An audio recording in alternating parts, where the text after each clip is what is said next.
عطائے زینب کا قید ہو کے جاتی ہوں، عطائے زینب کا قید ہو کے جاتی ہوں،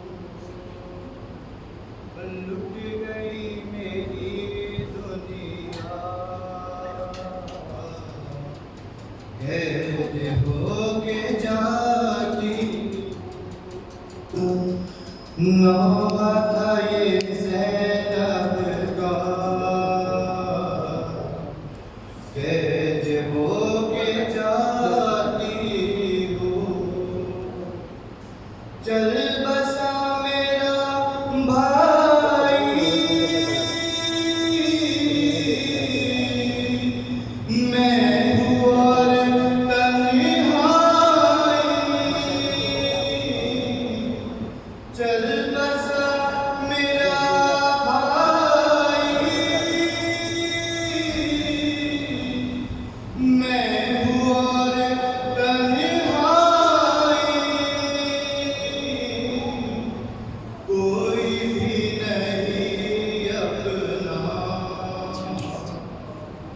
قید ہو کے جاتی ہوں،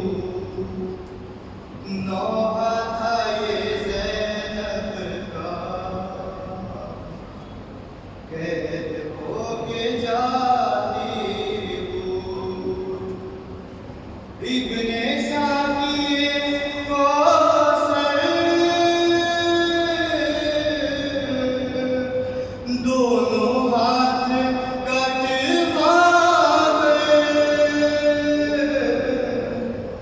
ابن ساقی کوثر دونوں ہاتھ کٹوا گئے، سو گئے لبے دریا، قید ہو کے جاتی ہوں، عطائے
محمد وآل محمد.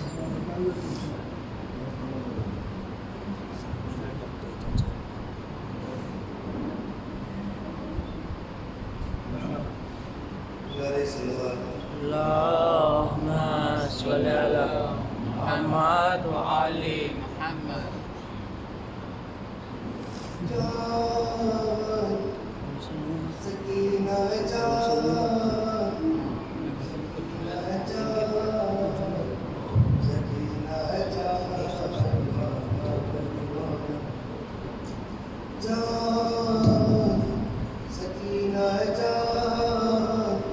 سکینہ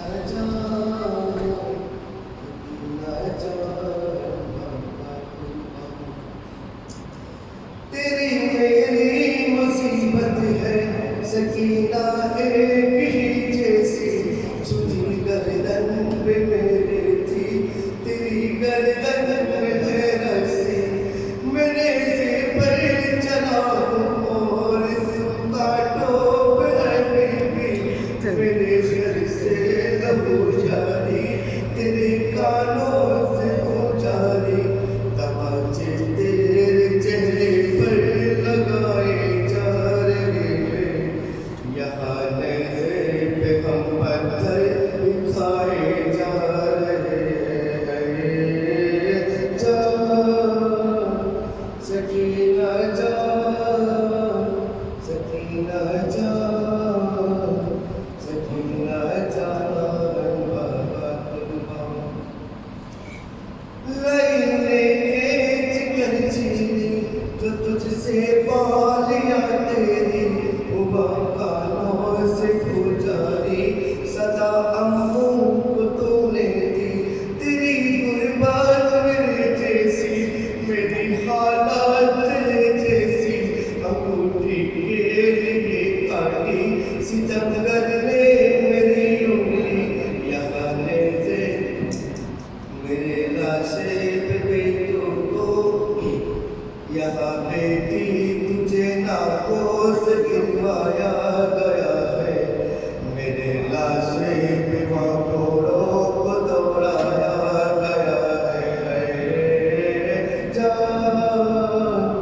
سکینہ جا سکینہ جا سکینہ جا بابا قربان تو چادر کو ترستی تھی کفن کو میں ترستا تھا تیری چادر بنی مٹی کفن میرا سینہ سے تیرے ناموں کا بڑا تھا فاصلہ کیا تو بابا کو بلاتی تھی بلاتے تھے تجھے بابا اذیت کا سفر سادست سے کوفے کے درتے باپ بیٹی آ گئے سیری کے گھر اے جا سکینہ جا سکینہ جا سکینہ جا بابا قربان تماچے تو نے کھائے ہیں پتھر کھائے میرے بھی تیرا چہرہ ہوا زخمی کہیں زندہ ہوں میں پیاسا جا سکینہ جا سکینہ جا سکینہ جا بابا قربان ستم مجھ پر بگاتے ہیں ستم مجھ پر بگاتے ہیں یتیمہ تجھ کو کہتے ہیں مجھے باقی بلاتے ہیں سینہ سے پاس سے ظالم جنا کے لے کے جاتے ہیں تجھے بھی آزماتے ہیں مجھے بھی آزماتے ہیں بہت نزدیک ہو کر بھی عجب سی دوریاں ہے بڑی مجبوریاں ہے بڑی مجبوریاں ہے جا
ایک بار سورہ الحمد کا سورہ اللہ تلاوت کریں بارگاہ شہداء کربلا اسلام مسیح جانی کا سلامہ ہدیوں کو نوڑے بھی نہیں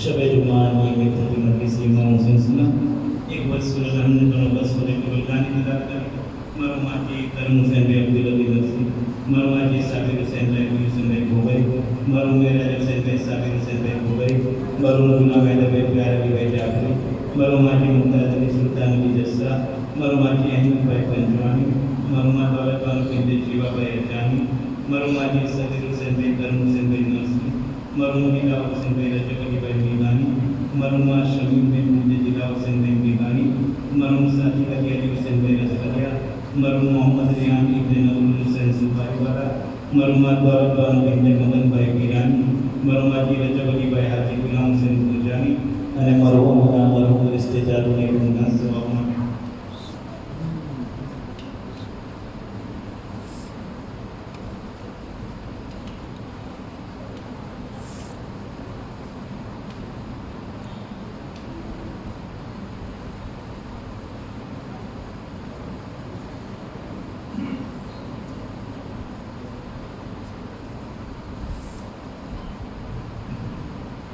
سورہ الحمد کا سورہ اللہ تلاوت کریں مرحوم انور علی حسین علی گیراوالا مرحوم محمد حسین غلام حسین دامانی مرحوم زرین بن محمد علی بسانی مرحوم انیس زینب بنت مصطفیٰ حسین سید مرحوم شمیم بن غلام علی مومن مرحوم نوربان بن غلام حسین علیانی مرحوم علی صابر حسین بھائی بلا حسین بھائی میکانی مرحوم آزاد علی رشد علی مرحوم محمد علی بنجی مرحوم فاطمہ بن غلام حسین مرحوم رجب علی بھائی محمد بھائی حسانی مرحوم نساء بنت حسن علی بھائی مرحوم محمد محسن بھائی رجب علی بھائی حسانی مرحوم سلیم عباد بھائی رجب علی بھائی حسانی مرحوم محمد حسین عبد الحسین مولانی مرحوم ظہیر عباس حامد بھائی پنجانی مرحوم نور حسین بشیر علی صوفائی والا مرحوم مشتاق علی برکت علی بھائی ڈولیا مرحوم روشن علی حسن علی سنتی مرحوم زہرا بابی عبد السلطان علی مرحوم استدار الناس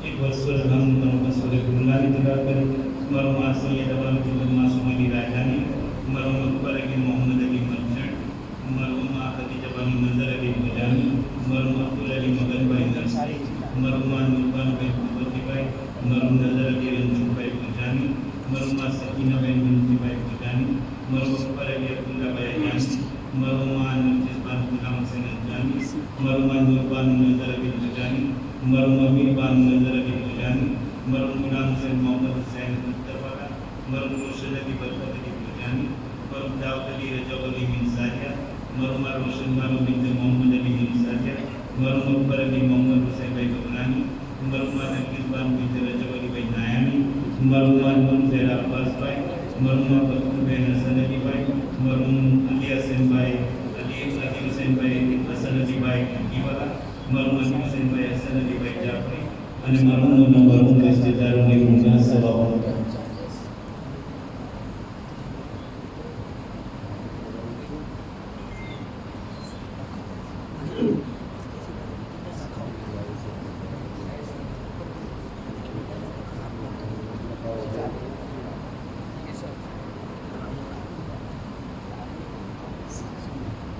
فاتحہ سلیمان نام سے ایک بار سورہ الحمد کا سورہ اللہ کی تلاوت کریں مرحوم شیخ بھائی بن زبیر بھائی مرحوم روشن بھائی نیلا حسین بھائی جلالی نیمونہ ثواب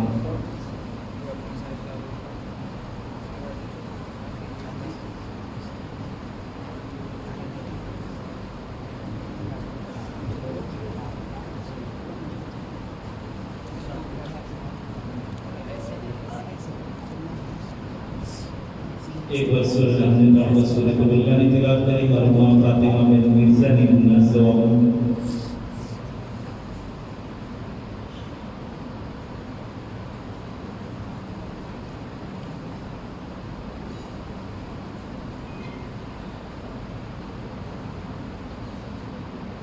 ایک بار سورہ رحمت اور سورہ قبلہ نے تلاوت کری مرحوم امجد حسین بھائی مرحوم عثمان امجد مرحوم مہربان خان نیلو الناس ثواب ہے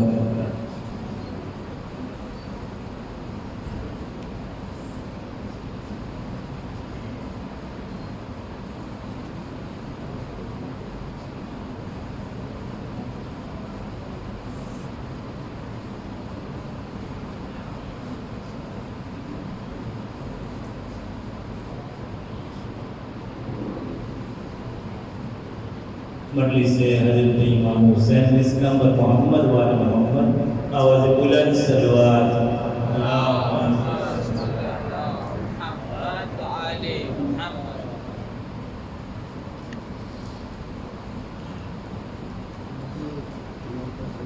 محمد وال محمد آواز بلند صلوات اللہم صلی علی محمد وعلی محمد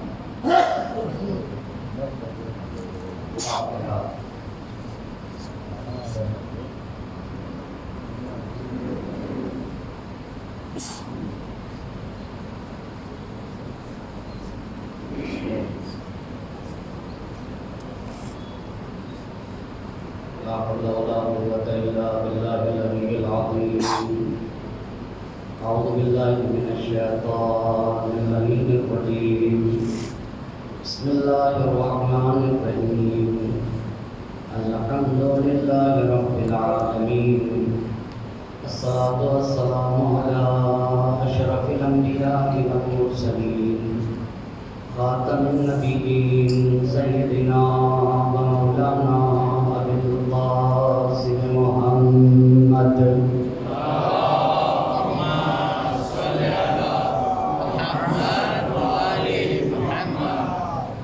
وعلى أهل بيت الطيبين الطاهرين المعصومين ولعنة الله على أعدائهم أجمعين. أما بعد فقد قال الله سبحانه تبارك وتعالى في كتابه الحكيم وقوله الحق. بسم الله الرحمن الرحيم. التائبون العابدون الحامدون الصالحون الراكعون الساجدون الآمرون بالمعروف والناهون عن المنكر. صلى الله محمد وعلى محمد.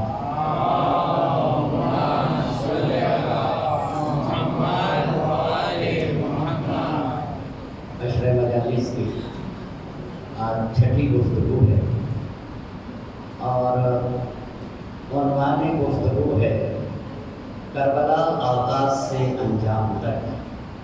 اس عنوان پہ گفتگو کرنے کے لیے جس آیت مبارکہ کو سرنامہ سخن قرار دیا اس میں اللہ مصلحین کے صفات کو بیان کر رہا جو سماج اور معاشرے میں اچھائیوں کو عام کرتے ہیں اور برائیوں کو خاتمے کی کوشش کرتے ہیں. وہ تائب ہوتے ہیں، عابد شب زندہ دار ہوتے ہیں، پروردگار کی حمد کرنے والے ہوتے ہیں اور ذرے ذرے میں اپنے خدا کو دیکھتے ہیں. رکوع میں جا کر سبحان ربی العظیم و بحمدہ کی تسبیح کرتے ہیں اور سجدے میں سر رکھ کے سبحان ربی الاعلی و بحمدہ کہتے ہیں. کمال کی اس منزل پر پہنچنے کے بعد اب وہ سماج و معاشرے میں اترتے ہیں. الآمرون بالمعروف، سماج اور معاشرے میں اچھائیوں کو پھیلاتے ہیں. والناہون عن المنکر، اور برائیوں کا خاتمہ کرتے ہیں. مصلحین کا ایک چھوٹا گروہ جو کاروان عشق تھا اور اس کاروان عشق کے سالار سید الشہداء حضرت ابا عبداللہ الحسین علیہ السلام تھے۔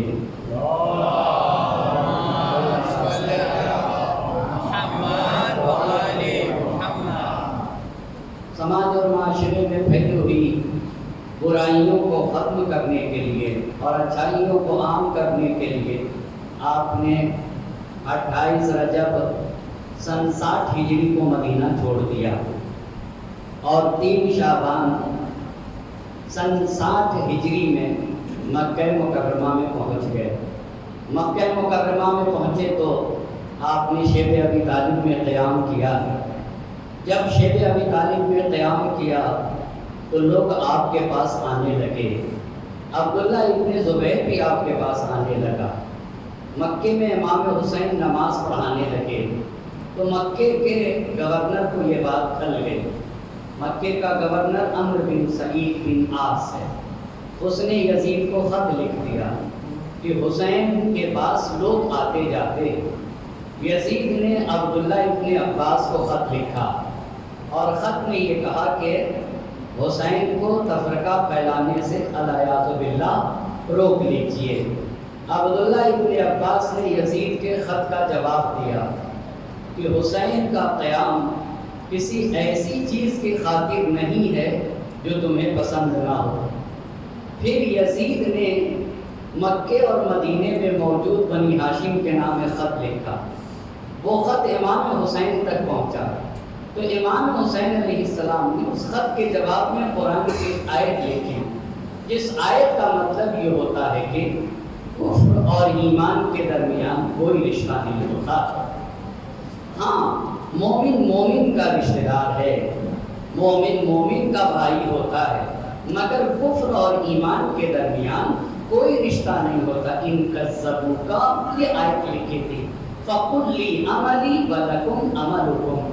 نبی کے بارے میں یہ آیت اتری ہے کہ اگر کفار اور مشرکین آپ کو جھٹلاتے ہیں تو آپ ان سے کہیے کہ میرا عمل میرے ساتھ، تمہارا عمل تمہارے ساتھ، میں تم سے بری ہوں، تم مجھ سے بری ہو۔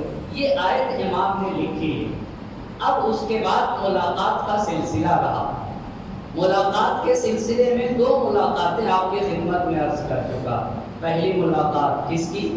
عبداللہ ابن عمر کی ملاقات، کیونکہ عبداللہ ابن عمر بھی پہلے سے کہاں آیا ہوا تھا؟ مکہ مکرمہ میں آیا ہوا تھا۔ اب جب مدینے واپس جانے لگا تو امام سے ملا۔ کل گفتگو مکمل عبداللہ ابن عمر کی ہو چکی ہے۔ دوسری ملاقات عبداللہ ابن زبیر کی ہے امام حسین سے۔ یہ 2 دن پہلے مکے میں آیا، اس لیے کہ جس دن ولید نے دربار میں بلایا تھا اسی دن اس نے مدینہ چھوڑ دیا تھا، لیکن امام حسین علیہ السلام نے 2 دن کے بعد مدینہ چھوڑا۔ کل عبداللہ ابن زبیر کی ملاقات کا بھی تذکرہ ہوا، انہیں بالکل نہ چھیڑوں گا۔ اب ایک تیسری ملاقات، بس امام نے جو مکے میں کارنامے انجام دیے ہیں، بہت توجہ کریے گا۔ مکے کے قیام کے دوران جو امام حسین علیہ السلام نے کارنامے انجام دیے، ان میں سے 3 کارنامے کو میں آپ کی خدمت میں عرض کروں گا۔ ایک یہی ملاقات کا ہے۔ بہت سارے لوگ امام سے ملے ہیں مکے میں اور سب نے امام کو روکا ہے کہ آپ مکے سے نہ جائیے، صرف ایک آدمی نے نہیں روکا۔ وہ کون؟ عبداللہ ابن زبیر۔ کیوں نہیں روک رہا تھا؟ اس لیے کہ اسے حکومت چاہیے تھی۔ ملی یا نہیں ملی عبداللہ ابن زبیر کو حکومت؟ کہ عبداللہ ابن زبیر کو حکومت ملی اور مضبوط حکومت اس نے بنائی کہ یزید بھی اس کی حکومت کو گرا نہ سکا، اور عبد الملک بن مروان کے زمانے میں یہ مارا گیا۔ کس کے ہاتھوں مارا گیا؟ حجاج بن یوسف ثقفی کے سن 73 میں 73 میں حجاج بن یوسف ثقفی کے ذریعے جب یہ جا کے خانہ کعبہ میں چھپا ہے اور اس نے خانہ کعبہ کو ویران کر دیا، تو یہاں کے اوپر عبداللہ ابن زبیر مارا گیا۔ عبداللہ ابن زبیر کی بھی ملاقات ہو گئی، جس سے امام نے کہا تھا کہ تو اس مکے کا ایک گوسفند ہے، اس کے ذریعے سے اس کعبے کی حرمت پامال ہوگی۔ میں نہیں چاہتا کہ وہ مکے کا گوسفند میں بنوں، اور اسے منع کر رہے تھے کہ دیکھ ایسا نہ ہونے پائے گی، تیرے ذریعے سے کعبے کی حرمت پامال ہو جائے۔ 2 ملاقاتیں۔ آج ایک تیسری ملاقات کا تذکرہ کرنا چاہتا ہوں وہ ملاقات عبداللہ ابن عباس کی ہے. کس کی ملاقات ہے؟ عبداللہ ابن عباس کی. عبداللہ ابن عباس کون ہے؟ رسول خدا کے چچا زاد بھائی ہیں. عباس رسول خدا کے چچا، اور رسول خدا کے جو چچا ہیں عباس، ان کے بیٹے ہیں عبداللہ. عبداللہ ابن عباس ہوئے رسول خدا کے چچا زاد بھائی، جنہیں مولائے کائنات تفسیر کا درس دیا کرتے تھے. اسلام کی معتبر شخصیت ہیں، لیکن امام کے ساتھ کربلا نہ گئے. اس کی کیا وجہ تھی؟ عبداللہ ابن عباس اس لیے کہ اس وقت ان کی عمر تقریباً 70 برس کے یہ تھے اور دونوں آنکھوں سے نابینا ہو چکے تھے. چونکہ دونوں آنکھوں سے نابینا ہو چکے تھے، اس لیے عبداللہ ابن عباس امام عالی مقام کے ساتھ کربلا نہ جا سکے. لیکن مکے میں تھے، مکے میں امام حسین علیہ السلام سے ملے ہیں عبداللہ ابن عباس. 2 مرتبہ ملے اور بھی ملے، 2 مرتبہ گفتگو کی. میں مجھے اسے عرض کرنا چاہوں گا. ایک مرتبہ امام کے پاس آئے، اب یہ تیسری ملاقات ہے اور بالکل تسلسل سے آپ کی خدمت میں باتوں کو عرض کرنا چاہوں گا. مولا کے پاس آئے. کون آیا؟ ابن عباس، عبداللہ ابن عباس. انہی کو ابن عباس کہا جاتا ہے. عبداللہ ہٹا کے کیا کہا جاتا ہے؟ ابن عباس کہا جاتا ہے. ہے وہ عبداللہ ابن عباس. ٹھیک ہو گئی بات یہاں تک؟ عبداللہ ابن عباس آئے، امام کی خدمت میں آئے.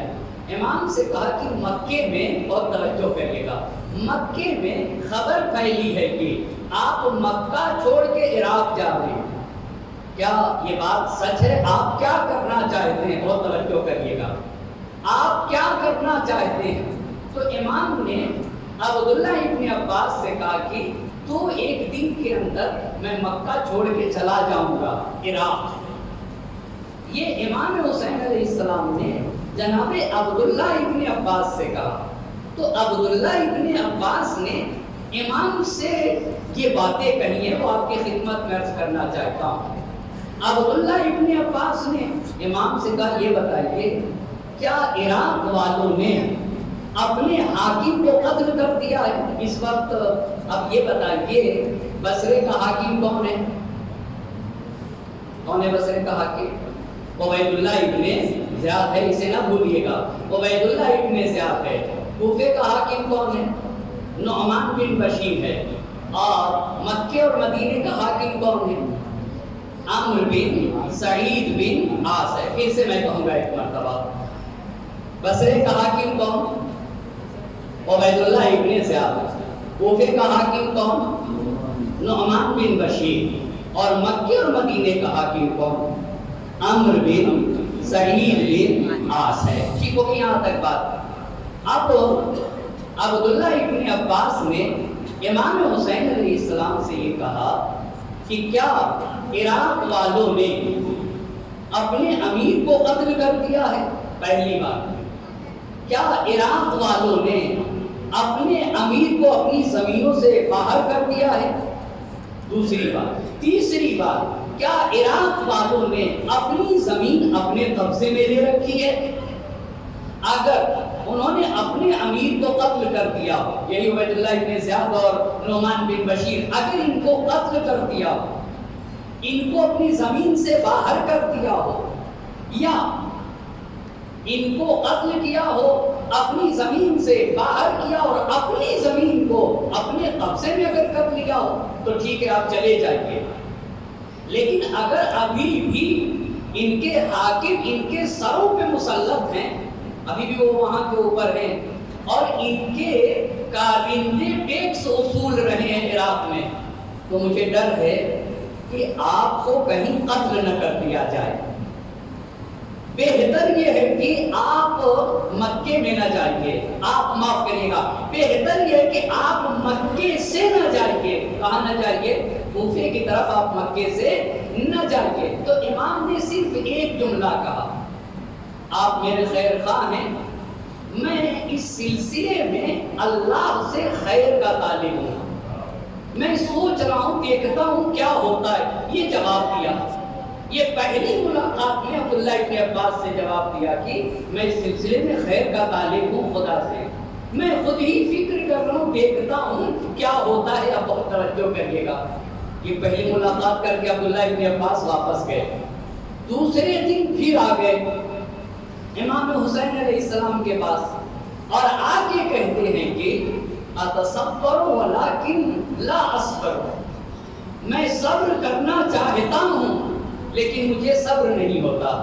کیوں؟ توجہ کرتے جائیے گا. بڑی عظیم باتیں کہہ رہے ہیں. مجھے صبر نہیں ہوتا ہے اور صبر کرنا چاہتا ہوں، مجھے ڈر لگا ہے. بہت غور کریں گے. یہ عبداللہ ابن عباس امام حسین سے کہہ رہے ہیں مجھے خطرہ ہے کہ کہیں آپ کو قتل نہ کر دیا جائے، کہیں آپ کے بچے آپ کے سامنے ذبح نہ کر دیے جائیں. آپ کو پتا ہے، بہت غور کریں گے، آپ کو پتا ہے عراق کے لوگ وعدہ شکن ہوتے ہیں. عہد و پیمان باندھنے کے بعد، وعدہ کرنے کے بعد وعدے کو توڑ دیا کرتے ہیں. آپ حجاز کے سردار ہیں. حجاز کس کو کہتے ہیں؟ پورے سعودیہ، مکہ، مدینہ، خیبر، طائف، یہ سب کا سب اس وقت حجاز پورے سعودی عرب کو کہا جائے گا. آپ حجاز کے سردار ہیں. آپ حجاز کے سردار ہیں. آپ مکے اور مدینے کی محترم شخصیت ہیں. توجہ کریے گا. آپ یہیں رکیے، آپ یہیں رکیے. امام نے کہا کہ میں نے تو عراق جانے کا مضبوط ارادہ کر رکھا ہے. بہت توجہ کریں گے. عراق جانے کا مضبوط ارادہ کر رکھا ہے. وعدہ عبداللہ ابن عباس کہتے ہیں کہ بات کو بدل کے کہتے ہیں کہ اگر آپ جاننا چاہتے ہیں اور مکے میں نہیں رکنا چاہتے تو یمن چلے جائیے. یمن میں بڑے بڑے قلعے ہیں، مضبوط بلڈنگیں ہیں، گھاٹیاں موجود ہیں یمن میں، اور یمن میں آپ کے والد کے چاہنے والے لوگ ہیں. آپ وہاں سے خط کے ذریعے سے، قاصد کے ذریعے سے، کسی اور شخص کے ذریعے سے اپنی فعالیت کو اور اپنے کام کو آگے بڑھائیے گا. امام نے کہا مجھے تو عراق جانا ہے. پھر عبداللہ ابن عباس کہتے ہیں کہ مجھے ڈر ہے کہ کہیں اس سفر میں آپ کے بچے آپ کے سامنے قتل نہ کر دیے جائیں. آپ کے، اور اگر آپ چلے گئے، بہت توجہ کریں گے، اگر آپ چلے گئے تو عبداللہ ابن زبیر کی آنکھ ٹھنڈی ہو جائے گی. کیوں ٹھنڈی ہو جائے گی؟ اس لیے کہ آپ کے ہوتے ہوئے کوئی بھی عبداللہ ابن زبیر کی طرف نہیں جائے گا. اگر آپ مکہ چھوڑ کے چلے گئے تو سب اس کے ہاتھوں پہ بیعت کر لیں گے، اس کی آنکھیں ٹھنڈی ہو جائیں گے. پھر خدا کی قسم کھا کر کہتے ہیں عبداللہ ابن عباس، خدا کی قسم اگر میرے پاس آپ کو روکنے کی کوئی بھی تدبیر ہوتی تو میں وہ تدبیر اختیار کر لیتا، مگر آپ جانے کے لیے تیار ہیں. امام علی مقام نے بہت توجہ کریے گا. آئندہ آنے والی گفتگو میں یہ بتانا چاہوں گا کیوں جانے کے لیے تیار تھے، کیوں مکہ سے نکلنا چاہ رہے تھے. یہ بہت اہم بات ہے. اس لیے کہ مسلسل حالات ایسے ہو رہے تھے کہ حسین بھائی، جو انسان کو اللہ سے، رسول اللہ سے، قرآن سے، عبادت سے عشق ہو، حج کے صرف 2 دن باقی تھے. 2 دن باقی تھے حج کے، اور 2 دن پہلے حسین مکہ چھوڑ دیں. سوچنے کی بات نہیں ہے. جس کا پورا عبادت سے جس کو عشق ہو، اتنی عظیم عبادت، اور 2 دن باقی حسین 2 دن رک جاتے. یہ تاریخ نے لکھا ہے کہ پلاننگ بنی امیہ یہ کر رہے تھے کہ ہر طرف سے گھیر کے حسین کو مکے ہی میں قتل کر دیا جائے، اور یہ بھی بتا دیا جائے کہ بھئی حالت احرام میں خنجر چھپا کے لائے گئے، اور پھر یہاں قاتل جھک جاتا، پھر یہاں قاتل چھپ جاتا. کسی نے حسین کا مرڈر کر دیا اور کسی نے حسین کو قتل کر دیا ہے. کہا نہیں، مجھے مکہ چھوڑنا ہے. توجہ ہو گئی یہاں تک باتیں. بس کتنی ملاقاتیں آپ کی خدمت میں عرض کر چکا. کتنی ملاقاتیں؟ 3. پہلی ملاقات عبداللہ ابن عمر کی، دوسری ملاقات عبداللہ ابن زبیر کی، اور تیسری ملاقات عبداللہ ابن عباس کی۔ یہ ملاقاتوں کا سلسلہ ختم، یہ مکے میں پہلا کارنامہ ہے۔ امام حسین علیہ السلام نے لوگوں سے ملاقات کی ہے، ان کی باتوں کو سنا ہے اور ہر ایک کو اس کے مطابق جواب دیا ہے۔ یہ پہلی بات ہو گئی۔ اب امام کے خطوں کا سلسلہ ہے۔ مکے میں رہ کے امام نے لوگوں کو خط لکھے ہیں، کنہیں کنہیں خط لکھا ہے وہ میں اب آج عرض کرنا چاہوں گا۔ ایک مرحلہ ہمارا ختم ہوا، وہ کون سا مرحلہ ہے جی؟ ملاقاتوں کا۔ اب دوسرا مرحلہ ہے خطوں کا۔ امام نے مکے سے خط لکھے، کہاں کہاں خط لکھا اسے بھی غور کرنا ہوگا۔ اور تیسرا مرحلہ جب کوفے کو پتا چلا، اہل کوفہ کو، کہ حسین نے یزید کی بیعت سے انکار کر دیا ہے، تو سلیمان ابن سورت خدائی کے گھر میں لوگ جمع ہو گئے، اور جمع ہونے کے بعد حسین کو خط لکھا گیا۔ امام مکے میں ہے، تب کوفے والوں کو پتا چلا ہے کہ حسین نے یزید کی بیعت سے انکار کر دیا۔ بس تیسرا مرحلہ یہ، کوفے والوں کے خط آئیں گے اور یہاں حسین مسلم ابن عقیل کو اپنا سفیر بنا کے کوفے بھیجیں گے۔ مسلم ابن عقیل کوفے پہنچیں گے، وہاں پہ خط لکھیں گے وہاں سے۔ اب امام حسین یہاں سے مکے کو چھوڑیں گے۔ ان ساری باتوں کو آپ کی خدمت میں مجھے عرض کرنا ہے، مل جل کر بر عظمت محمد اور آل محمد صلوات۔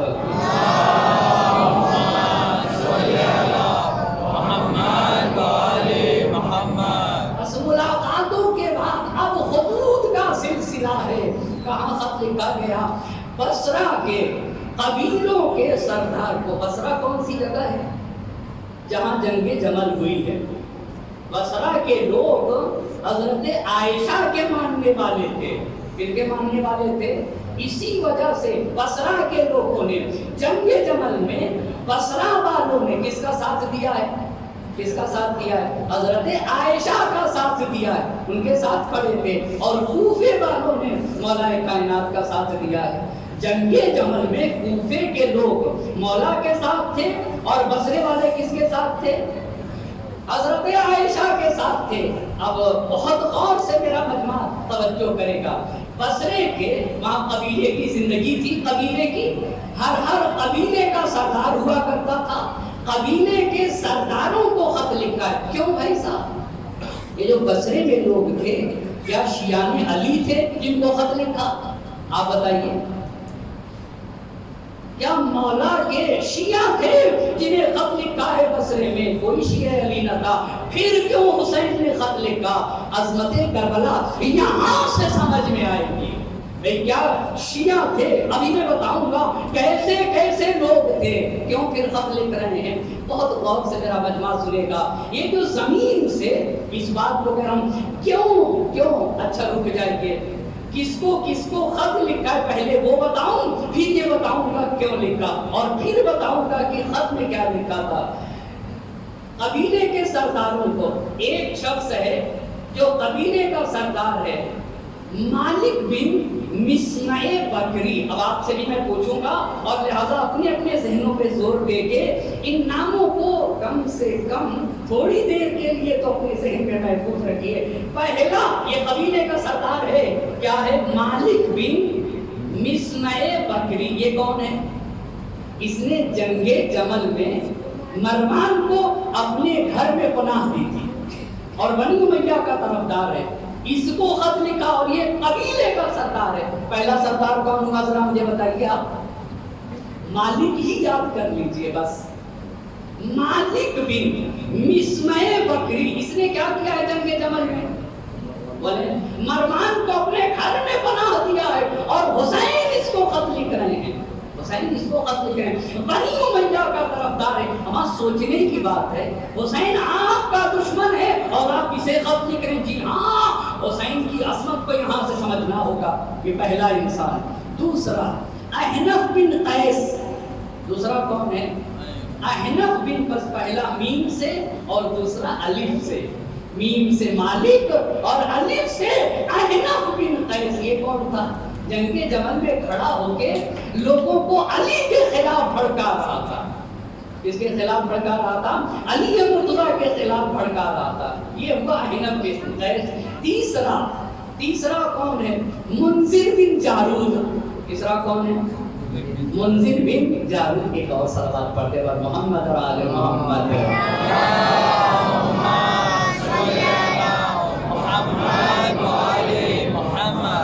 جی ہاں، میرے خیال سے مجھے امید ہے کہ بالکل ذہنوں پہ بوجھ نہ ہو رہا ہوگا، بالکل نہ ہو رہا ہوگا.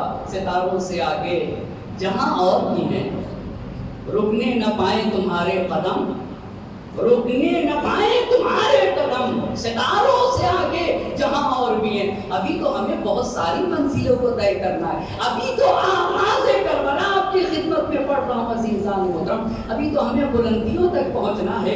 ابھی تو ہمیں کربلا کے کمال تک پہنچنا ہے. ابھی تو میں ابتدا بھی عرض نہ کر سکا. ابتدائے کربلا کہاں میں آپ کی خدمت میں عرض کر سکا. اور کب وہ زمانہ آئے گا جب کربلا پڑھی جائے گی، جب حسین کا حقیقی چہرہ لوگوں کے سامنے آئے گا. ان کو جاننا ہوگا حسین کسے کہتے ہیں. بس پہلا کون ہوا آپ بتائیے گا؟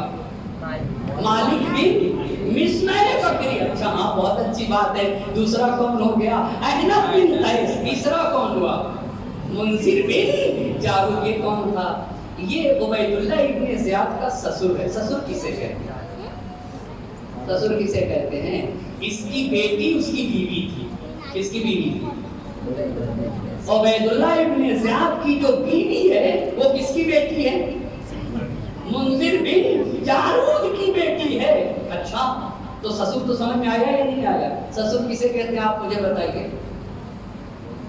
بیوی کے باپ کو، بیوی کے باپ کو کیا کہا جاتا ہے؟ سسر کہا جاتا ہے. ایک صلوات پڑھے بر محمد اور آل محمد.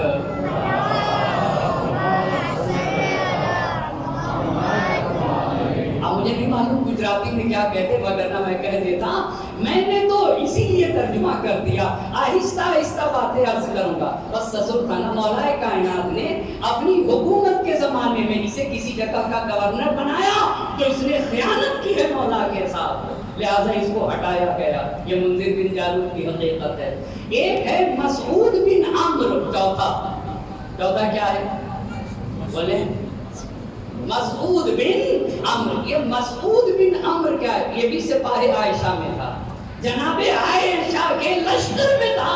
یہ بھی کتنے ہو گئے؟ 4 ہوئے نا. پانچواں قیس بن حیثم. قیس بن حیثم. قیس بن حیثم کون تھا؟ یہ خراسان میں معاویہ کا کارندہ تھا، یعنی معاویہ کے جو کاموں کو انجام دیتا تھا یہ تھا. کون؟ یہ بتائیے کوئی ایک شیعہ علی نکلا؟ کوئی ایک بھی شیعہ علی نہ نکلا.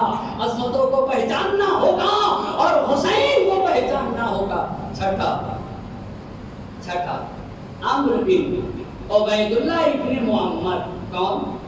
عمرو بن عبید اللہ ابن. یہ ایک نہ تھے، یہ ایک نہ تھے، ان کے پیچھے پورا قبیلہ تھا.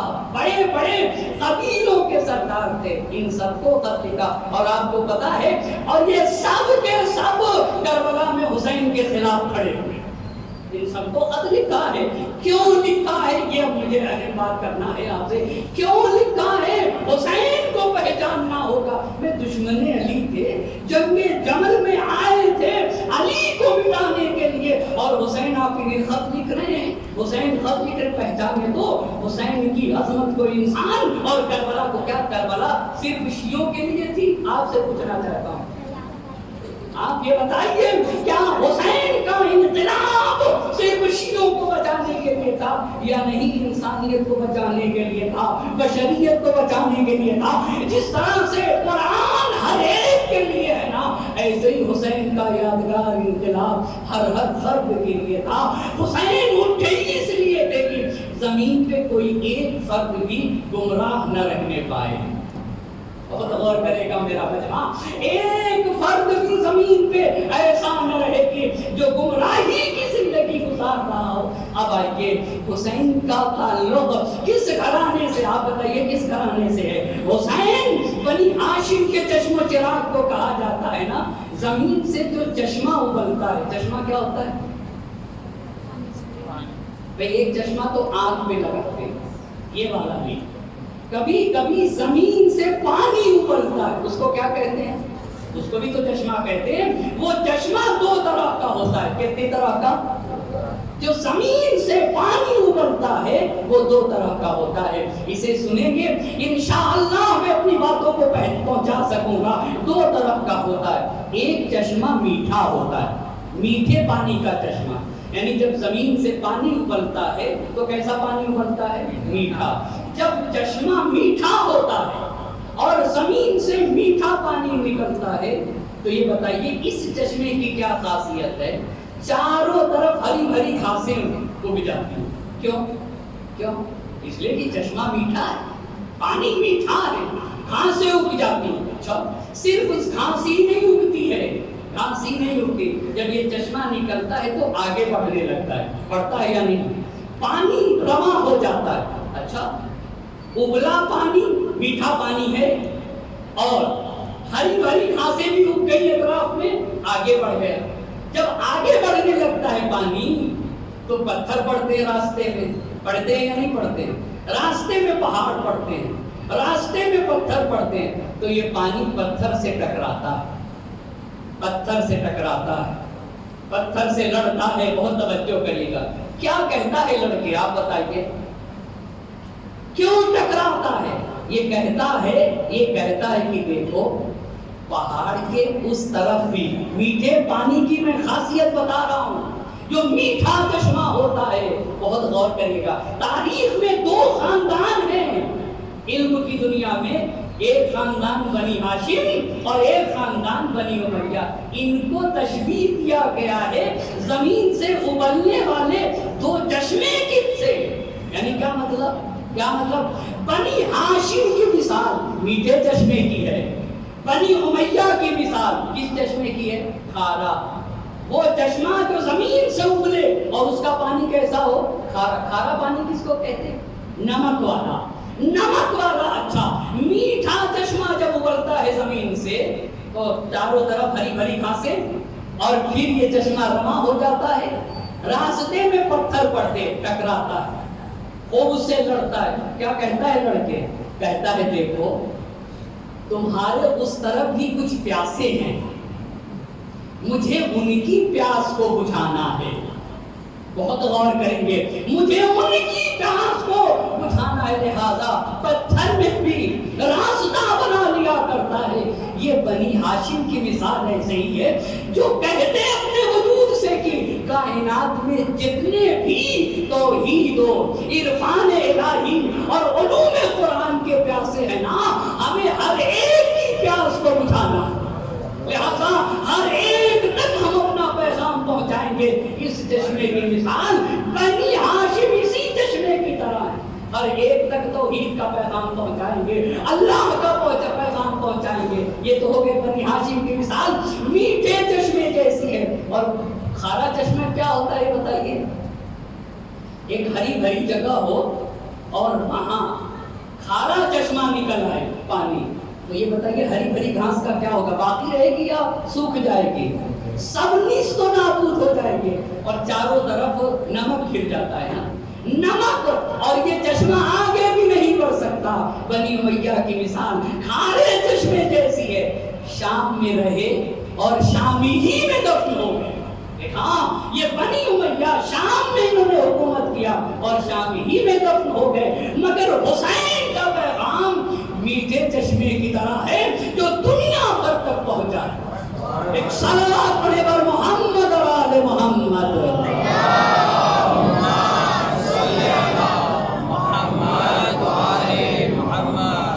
ایک اور صلوات کا سہارا دے بر محمد اور آل محمد۔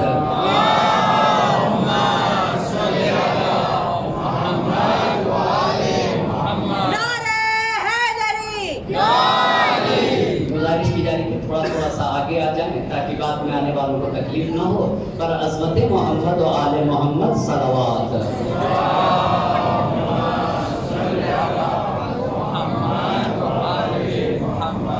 ایک اور صلوات کا سہارا دیں۔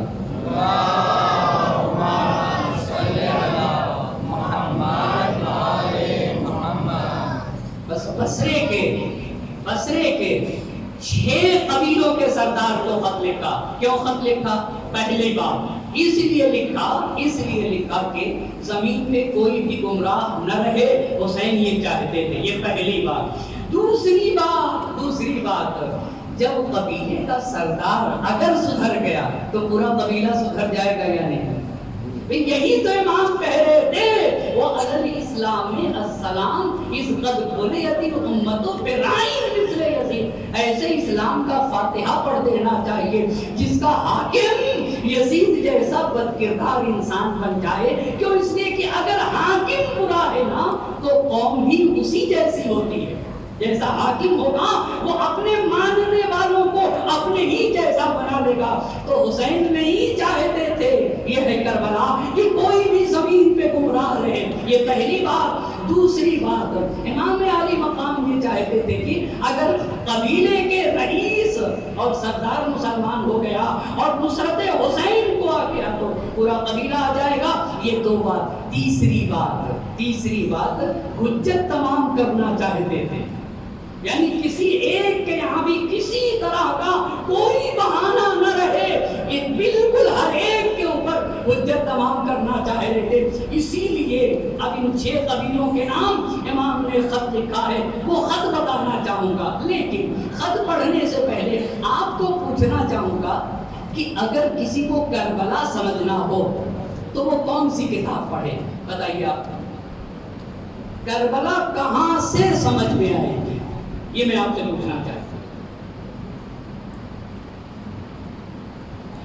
بھئی اگر ایک انسان کربلا سمجھنا چاہتا ہے کہ ہر فرد کو چاہیے کہ اس کوشش کرے کہ بھئی حسین کی کربلا کیا ہے تو کہاں سے سمجھے گا؟ یہ جو کربلا میں خطبے دیے گئے ہیں, یہ جو کربلا میں خط لکھے گئے ہیں, یہ تو امام نے جگہ جگہ تقریر کی ہے, جب تک انسان اسے نہ پڑھے گا کربلا سمجھ میں نہیں آ سکتی. یہی کربلا کی سب سے معتبر کتابیں ہیں. کیا کیا؟ یہ جو خطبے دیے گئے ہیں, یہ جو تقریریں کی گئی ہیں, یہ جو امام نے خط لکھے ہیں نا, جب تک یہ چیزیں نہ پڑھی جائیں گی حسین کی کربلا سمجھ میں نہ آئے گی. اب یہ بصرہ کے 6 لوگوں کو خط لکھا ہے. وہ خط کیا ہے وہ آپ کی خدمت میں عرض کرنا چاہوں گا. پہلی بات امام نے خط میں لکھی ہے کہ ان اللہ اصطفیٰ محمدً علی خلقہ. پہلی بات ان اللہ اصطفیٰ محمدً علی خلقہ وَأَكْرَمَهُ بِالنُّبُوَّةِ وَاخْتَارَهُ لِلرِّسَالَةِ. توجہ کریے گا, میں آہستہ آہستہ اپنی بات کو عرض کرنا چاہوں گا. اللہ نے سب سے پہلے نبی گرامی کو چنا اور انہیں نبوت دی ہے, انہیں رسالت دے کے بھیجا, اور نبی نے اپنی رسالت لوگوں تک پہنچا دی. پہنچانے کے بعد اللہ کے نبی دنیا سے چلے گئے. یہ پہلی بات. یہ کس کو لکھا؟ یہ بصرے کے انہی 6 لوگوں کو نبی بنایا, انہیں رسالت اور نبوت دے کے بھیجا, اور انہوں نے بھی, نبی نے بھی اپنی رسالت اور اپنا پیغام لوگوں تک پہنچایا, اور پہنچانے کے بعد اللہ کے نبی دنیا سے چلے گئے. یہ پہلی بات. دوسری بات, اب سب سے پہلے نبی کی بات کی. دوسری بات, کُنَّا أَهْلَهُ وَأَوْلِيَاءَهُ وَأَوْصِيَاءَهُ وَوَرَثَتَهُ وَأَحَقَّ النَّاسِ بِمَقَامِهِ فِي النَّاسِ.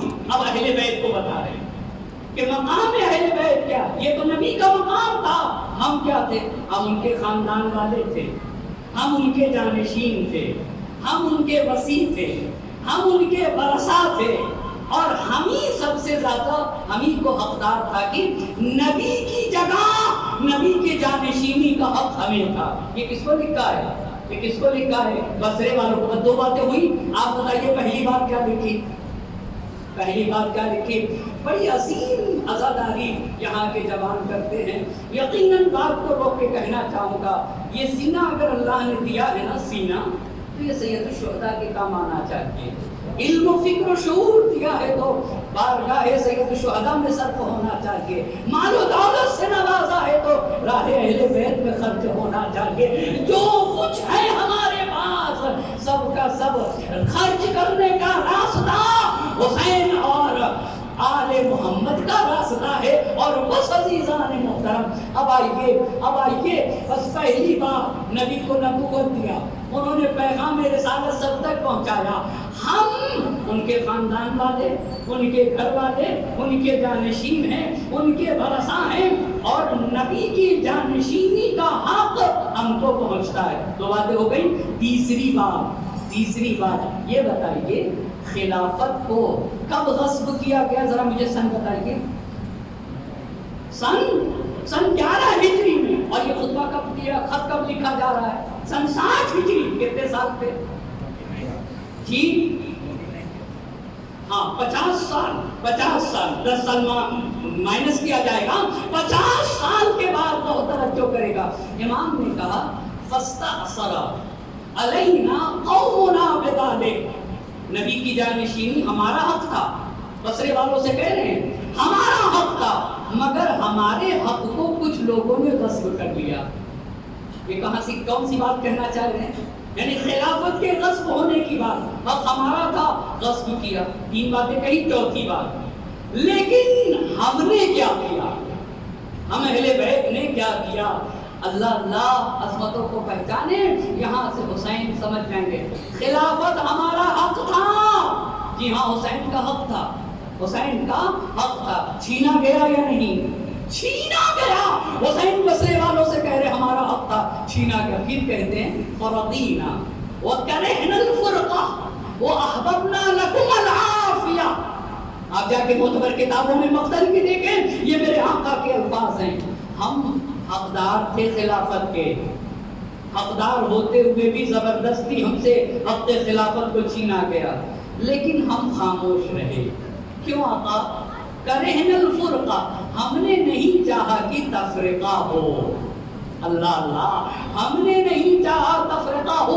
اس کے بعد بڑا قیمتی جملہ ہے، دنیا حسین کو پہچانے اور عظمت سید الشہداء کو جانا جائے. اس کے بعد میرے امام نے پورے مسلمانوں کو خطاب کر کے کہا کہ احببنا لکم العافیہ، ہم نے یہ چاہا کہ مسلمانوں کے درمیان امن و امان قائم رہے. اچھا، بہت توجہ کرے میرا مجمع. حسین ایک طرف حسین کا حق اور ایک طرف مسلمانوں کا امن و امان. کس کو امام نے ترجیح دیا بتائیے؟ ہم اپنا حق چھوڑ دیں گے مگر مسلمانوں کے درمیان تفرقہ ہوتا ہے، امن و امان چھن جائے، یہ ممکن نہیں. حسین کیوں آپ خاموش رہے؟ اسے بھی بتایا ہے کہ اس لیے کہ ہم اہل بیت. اب پھر کتنی باتیں آپ کو کہہ چکا، ذرا مجھے بتائیے. پہلی بات بولے ذرا سا ایک مرتبہ. پہلی بات نبی کے اوصاف بیان کیے. دوسری بات کہا ہم نبی کی جانشینی کے حقدار تھے. تیسری بات کیا کہی؟ خلافت جو ہمارا حق تھا غصب کیا گیا. چوتھی بات ہم حقدار ہوتے ہوئے بھی خاموش رہے. کیوں خاموش رہے؟ جی ہم نے نہیں چاہا کہ تفرقہ ہو، ہم نے مسلمانوں کے امن و امان کا خیال کیا. آقا کیوں آپ نے امن و امان کا کہا؟ اس لیے کہ منافقین تھے.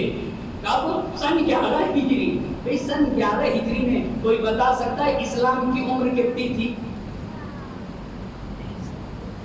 اس نے کہا 23 سال. بالکل صحیح فرمایا. اسلام کی عمر سن 11 ہجری میں کتنے برس کا اسلام تھا؟ جی نبی کی وفات پہ آپ یہ بتائیے 13 سال نبی کہاں رہے؟ قرآن نازل ہونے کے بعد 13 سال کہاں رہے؟ مکے میں رہے. اور 10 سال مدینے میں. کل اسلام 23 سال کا تھا. ابھی نئے مسلمان ہوئے تھے اور نہ جانے کتنے دشمن تھے جو چاہتے تھے کہ جو لوگ مسلمان ہیں ان کو پھر سے مشرک بنا دیا جائے، انہیں پھر سے کافر بنا دیا جائے. امام نے کہا منافقین لگے ہوئے تھے، دشمن لگے ہوئے تھے. کچھ لوگ موقع کی تلاش کیا کرتے ہیں. کہا وہ بھی لگے ہوئے تھے. کیا لگے تھے؟ کہ نبی کا جو یہ پیغام ہے، پیغام کیا تھا؟ یعنی جو دین اسلام ہے اس سے لوگوں کو ہٹا دیا جائے اور امن و امان کو مٹا دیا جائے. اسی لیے جب ایک قوم نے ہمارے حق کو غصب کیا تو ہم نے نہیں چاہا مسلمانوں کے درمیان تفرقہ ہو جائے، لہذا امن و امان کو ہم نے ترجیح دی ہے. امن و امان کو ترجیح دی. ایک بات ہو گئی. اتنی باتیں ہوئی. اب آئیے اس کے بعد امام نے اہل بصرہ کو بس نبی کی بات بتائی ایک، دوسری بات اپنے حقدار ہونے کو بتایا، تیسری بات کہا خلافت ہمارا حق